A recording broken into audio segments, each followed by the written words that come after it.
입니다. 할렐루야. 오늘도 말씀을 사모하여 하루를 시작하지는 우리 주님의 교회 성도님들 사랑하고 축복합니다. 말씀 붙들고 생명의 삶을 사시는 하루가 되시길 간절히 바랍니다. 오늘 말씀은 출애굽기 7장 1절에서 13절 말씀입니다. 우리 한 절씩 교독하시겠습니다. 여호와께서 모세에게 이르시되 볼지어다 내가 너를 바로에게 신같이 되게 하였은즉 내 형 아론은 내 대언자가 되리니 내가 내게 명령한 바를 너는 내 형 아론에게 말하고 그는 바로에게 말하여 그에게 이스라엘 자손을 그 땅에서 내보내게 할지니라. 내가 바로의 마음을 완악하게 하고 내 표징과 내 이적을 애굽 땅에서 많이 행할 것이나 바로가 너희의 말을 듣지 아니할 터인즉 내가 내 손을 애굽에 뻗쳐 여러 큰 힘판을 내리고 내 군대 내 백성 이스라엘 자손을 그 땅에서 인도하여 낼지라. 내가 내 손을 애굽 위에 펴서 이스라엘 자손을 그 땅에서 인도하여 낼 때에야 애굽 사람이 나를 여호와인 줄 알리라 하시매 모세와 아론이 여호와께서 자기들에게 명령하신 대로 행하였더라.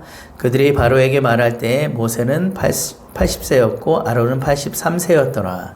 여호와께서 모세와 아론에게 말씀하여 이르시되 바로가 너희에게 이르기를 너희는 이적을 보이라 하거든 너는 아론에게 말하기를 너의 지팡이를 들어서 바로 앞에 던지라 하라. 그것이 뱀이 되리라.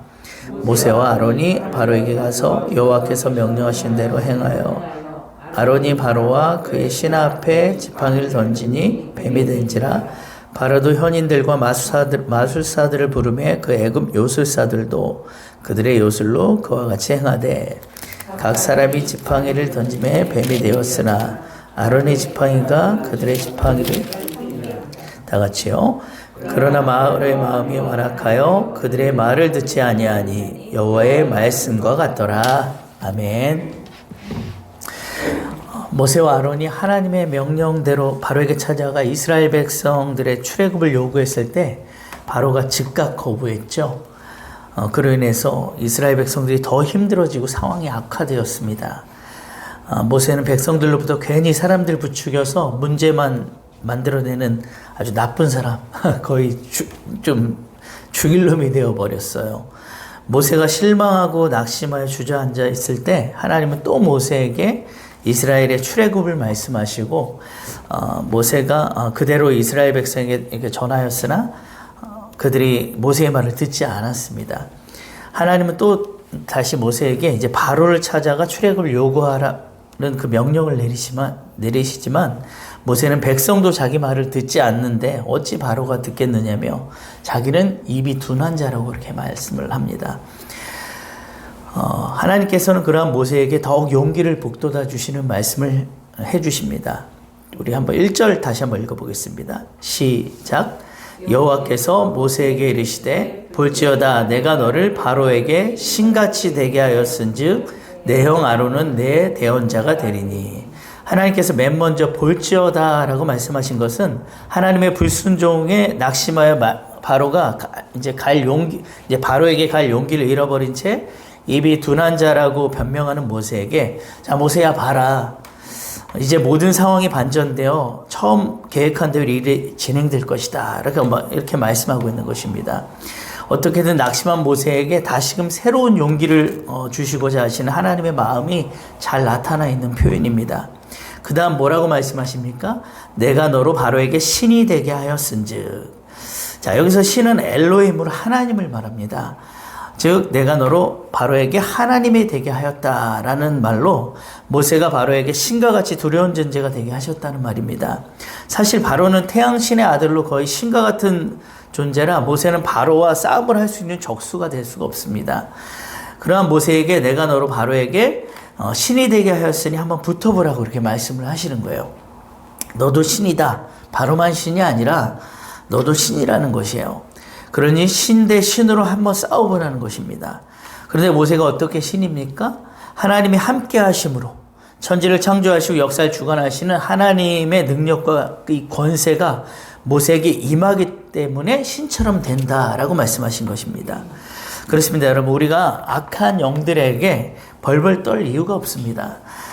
나 혼자라면 두렵겠지만 하나님이 함께 하시면 우리도 하나님의 그 능력으로 충분히 싸울 수 있는 것입니다. 몇 달 전에 사모 아이들과 함께 잠을 자는데 제가 한번 간증을 드린 것 같은데요. 비몽사몽간에 갑자기 어둠의 영들이 자고 있는 이 방에 나타난 것이 제 눈에 보였습니다. 정확한 형체는 보이지 않고 그림자만 보이더라고요. 처음에는 꿈인 줄 알았는데 실제 상황이었습니다. 제가 예수의 이름으로 막 몰아내려고 하는데 꼭 가위 눌린 것처럼 머리로는 선포하고 있는데 입으로는 이렇게 나오지 않는 거예요, 말이. 그렇게 한 10여 분을 영적 싸움을 하다가 결국 제 입에서 이제 예수의 이름이 터져 나와서 어둠의 영들이 싹 사라지는 아주 정신이 번쩍 드는 체험을 했습니다. 정말 하나님께 얼마나 제가 감사하든지 예수의 이름이 얼마나 귀하고 권세 있는 이름인지 깨닫게 된 그런 시간이었습니다. 여러분, 하나님이 함께 하심을 믿으시기 바랍니다. 악한 영들을 두려워하지 마시고 그것들에게 늘 강하고 담대한 믿음의 선포를 하시기 바랍니다. 계속해서 1절을 보면 하나님께서 모세에게 내 형 아론이 내 대언자라고 그렇게 말을 합니다. 여기서 아론이 모세의 대언자가 된다는 것은 모세가 하나님으로부터 받은 말씀을 아론에게 전하면 그가 그 말씀을 그대로 바로에게 전하는 대언자가 된다는 것이에요. 그런데 단순한 대언자가 아니라 축복과 저주의 능력을 갖기도 하고 초자연적인 이적을 행하는 능력을 갖기도 하는 그런 대언자입니다.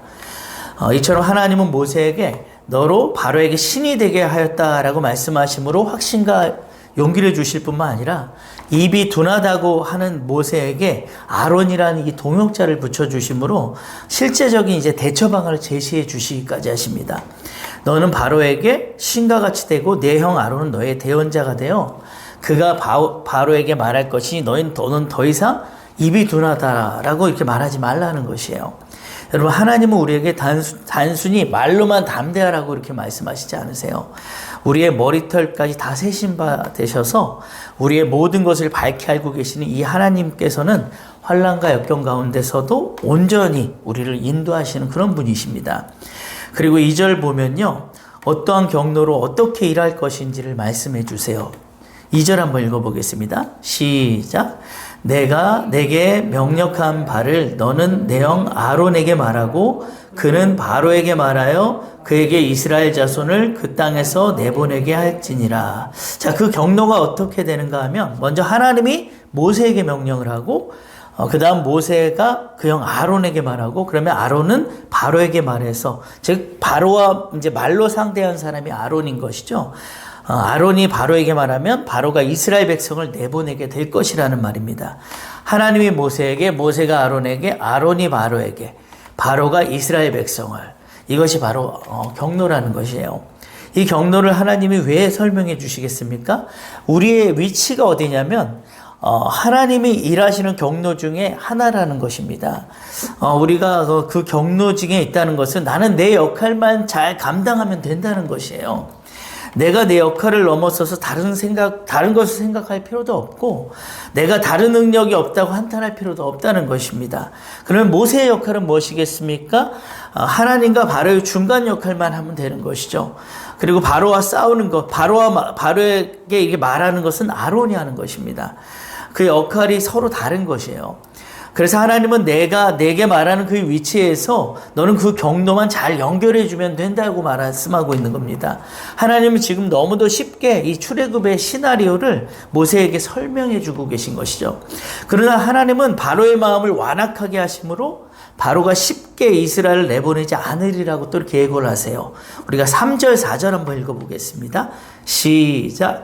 내가 바로의 마음을 완악하게 하고 내 표징과 내 이적을 애굽 땅에서 많이 행할 것이나 바로가 너희의 말을 듣지 아니할 터인즉 내가 내 손을 애굽에 뻗쳐 여러 큰 심판을 내리고 내 군대 내 백성 이스라엘 자손을 그 땅에서 인도하여 낼지라. 하나님이 바로의 마음을 완악하게 하신다는 말씀을 오해하면은 하나님이 바로의 마음을 완악하게 만드신다고 보기 쉽습니다.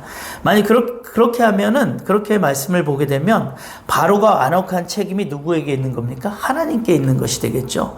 그러나 선하신 하나님이 사람의 마음을 악하게 만든다는 것은 있을 수 없는 일이잖아요. 여러분, 바로는 원래 완악한 자예요. 하나님이 완악하게 하신 것이 아니죠. 그는 원래 돈밖에 모르고 자기의 권세를 유지하는 것밖에 모르고 이스라엘 백성을 놓아줄 마음이 조금도 없는 원래 완악한 자입니다. 그래서 이 말씀의 의미는 하나님이 그러한 바로의 완악한 마음을 그대로 방치해 두실 것이라는 그런 의미가 있어요. 하나님이 완악하게 하신 것이 아니라 원래 완악한 그 바로의 마음을 그대로 내버려 두셨다라는 이런 의미가 되는 거죠. 그래서 여러분, 하나님이 우리의 완악한 마음을 보시고도 그대로 내버려 두신다면 이보다 불쌍한 인생이 없습니다. 하나님의 어떠한 방법을 통해서라도 우리에게 깨닫게 해주시는 은혜가 정말 귀한 것입니다. 때로는 가족들을 통해서, 때로는 이렇게 주의 종을 통해서, 때로는 질병으로라도, 어떤 사고를 통해서라도 나의 완악함을 지적해 주시고 내가 그것을 깨닫고 고칠 수만 있다면 그것은 오히려 은혜이고 축복입니다. 바로를 보십시오. 10가지 재앙을 맞고도 그 완악함이 벗겨지지가 않았어요. 그래서 우리의 완악함을 그대로 두지 아니하시고 강권적으로 변화시켜 주시고 구원해 주신 하나님의 은혜에 정말 감사하시기 바랍니다. 그런데 여러분, 하나님께서 바로의 마음을 완악하게 하신 데에는 중요한 이유가 있습니다. 그것은 이스라엘 백성들을 고생시키기 위해서도 아니고 그들을 애굽에서 나가지 못하게 하려는 것도 아닙니다. 이스라엘 백성으로 하여금 하나님의 권능과 은혜를 더욱 크게 체험하고 강한 믿음을 가지게 하시려는 배려였습니다. 만일 모세가 말하는 즉시 바로가 이스라엘 백성을 보내주었다면 어떻게 되었을까요? 그들이 과연 하나님의 권능을 깨달을 수 있었을까요?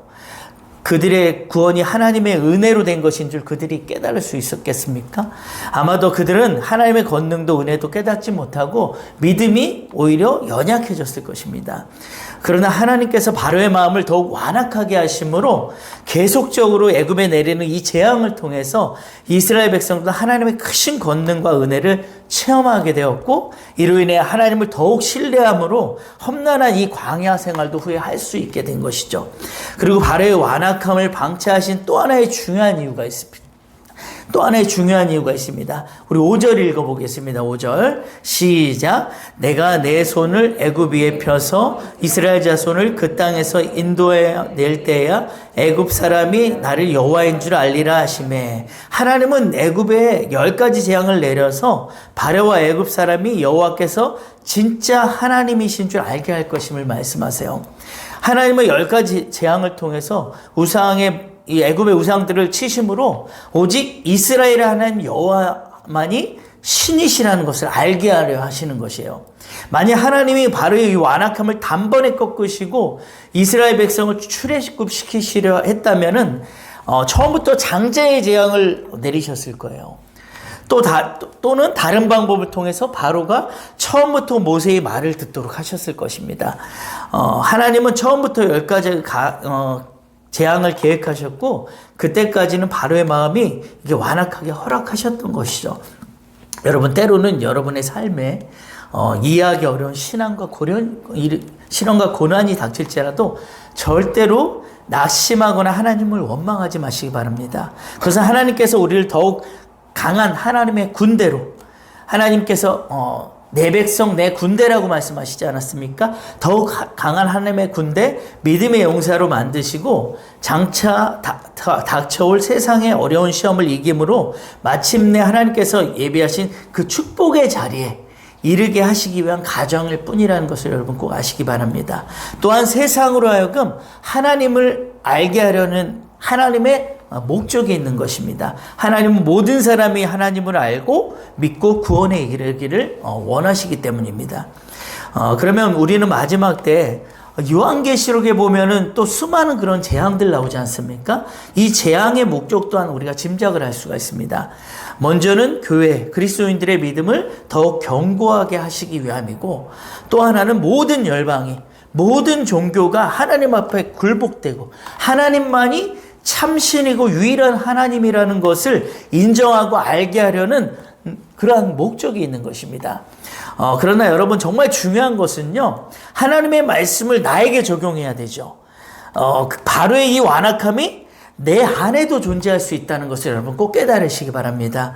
내 안에 불순종과 불신앙과 이 교만이라고 하는 바로의 이 완악함이 자리 잡고 있을 수 있다는 거죠. 그래서 여러분 이 땅에 재앙이 떨어지기 전에 정말 요한계시를 보면 그 무시무시한 그 재앙이 정말 이 땅 가운데 떨어지기 전에 먼저 내 속에 있는 이 죄악들을 말씀과 성령으로 다 제거하시기를 예수님의 이름으로 축복합니다.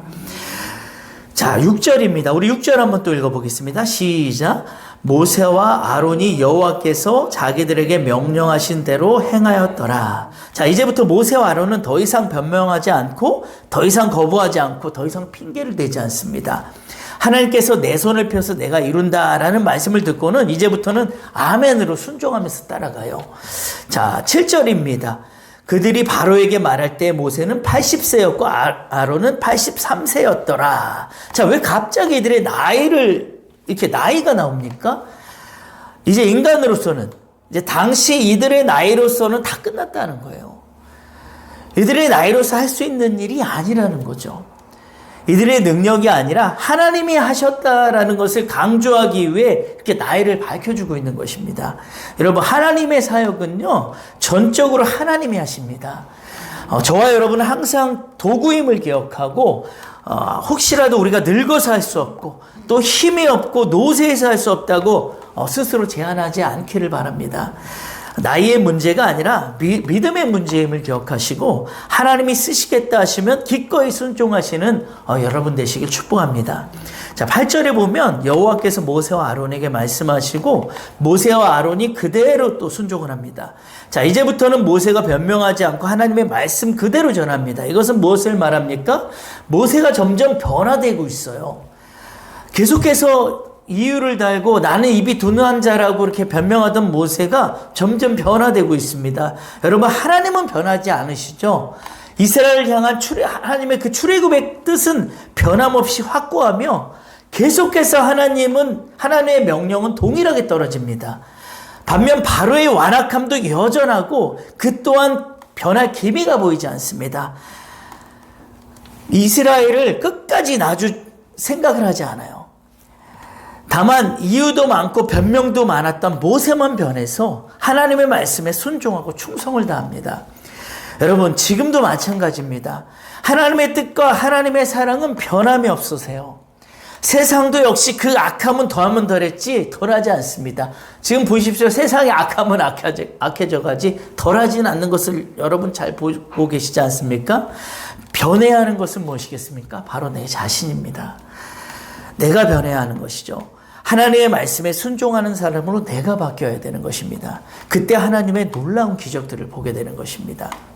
9절을 보면은 하나님께서 모세와 아론에게 바로 앞에 가서 이제 무엇을 던지라고 합니까? 자기가 가지고 있던 그 지팡이를 던져서 뱀이 되게 하는 이 이적을 행하라고 말씀하십니다. 바로가 너희에게 하나님의 신을 전한다고 무슨 신인가 좀 보자, 이적을 보여봐 라고 이렇게 말할 때 지팡이를 던져서 뱀이 되게 하라는 것인데요. 이것은 이미 2번 모세가 경험해 본 일이에요. 하나님께서 모세에게 확신을 주기 위해서 경험시켜 주셨던 일이고, 또 이스라엘 백성들에게도 가서 해보라고 하셔서 경험했던 일이기 때문에 이제는 3번째로 하게 되는 일이에요. 하나님 이처럼요, 이미 경험하고 우리에게 상당히 익숙해져 있는 것을 통해 일하시는 분이세요. 여러분, 우리도 하나님의 사자로서 우리가 세상에 보내지면요, 우리도 그들 앞에 하나님의 사자임을 증명해야 됩니다. 자, 그럼 우리는 어떻게 하나님이 보낸 사자임을 증명할 수 있겠습니까? 우리도 모세와 아론처럼 지팡이를 하나씩 준비해야 되는 것입니까? 오늘부터 우리가 가지고 지팡이를 하나씩 가지고 다녀야 됩니까? 아니면 우리가 예수님처럼 병자를 고치고 또 죽은 자를 살리고 바람과 막 폭풍을 잔잔케 함으로써 증명해야 되는 겁니까? 물론 그러한 것들도 하나님의 보내신 것임을, 보낸 자임을 증거하는 표시가 될 수 있습니다. 그러나 무엇보다도요, 하나님께서는요, 우리에게 익숙한 것, 우리에게 경험하게 해주셨던 것을 통해서 일하세요. 그걸 통해서 우리가 하나님 보낸 사자라는 것을 세상으로 하여금 알게 하는 겁니다. 그게 무엇일까요? 바로 그리스도의 사랑입니다. 우리에게 하나님께서 그동안 경험케 해주셨던 것, 바로 그리스도의 이 사랑을 그들에게 보여주면 되는 거예요. 우리가 하나님께서 보내신 자라는 확실한 증거는요, 내 이웃을 내 몸과 같이 사랑하고 심지어 원수까지도 품을 수 있는 그 사랑임을 여러분 꼭 믿으시기 바랍니다. 그 사랑만 보여준다면요, 세상은 우리를 하나님의 사람으로 인정할 것이고요, 우리가 전하는 이 복음도 받아들여지게 될 것입니다. 그런데 11절 12절에 보면 바로도 요술사들을 불러서 지팡이를 던져 뱀이 되게 하죠. 자, 당시 애굽의 마술사들은요, 뱀에게 마취를 시키거나 이 최면을 걸어서 이 뱀을 뻣뻣한 지팡이와 같이 되게 하였다가 그 던지면서 마취나 최면이 풀려서 다시 원래대로 만드는 일종의 속임수를 이렇게 사용하는 그런 일들을 했던 것을 그 당시에 했습니다. 그래서 여러분, 세상도요, 또 타 종교도 사랑에 대해서 말하지 않습니까? 구제에 대해서도 말해요. 또 선하게 살라고 말하지 않습니까? 그러나 그들이 말하는 사랑과 구제와 선, 세상이 말하는 것이 과연 하나님에게서 나온 것과 동일합니까? 결코 그렇지 않습니다. 오직 그리스도에게서 나온 것만이 참된 진리이고 여러분 능력임을 믿으시기 바랍니다. 그 증거가 12절 하반절에 나옵니다.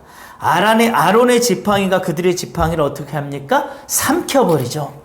자, 여기서 뱀은 맹독성 있는 이 코브라예요. 당시 애굽의 신을 상징했습니다. 바로는 자신을 신이라 여겼기 때문에 이 뱀의 형상을 새긴 왕관을 씀으로써 누구도 자신의 이 권위에 도전할 수 없음을 드러냈어요. 바로는 애굽을 비롯한 고대 근동 지역의 나라들이 아주 강력한 영향력을 행사하는 최고의 통치자였습니다. 그러면 아론의 뱀이 애굽 요술사들의 뱀을 삼켜버렸다는 것은요, 하나님의 신이 애굽의 이 가짜 신인 바로를 삼켜버린 것을 말한 것이겠죠. 이것은 곧 하나님의 능력과 권위가 바로보다 훨씬 우월하다는 것을 보여주고 있는 것입니다.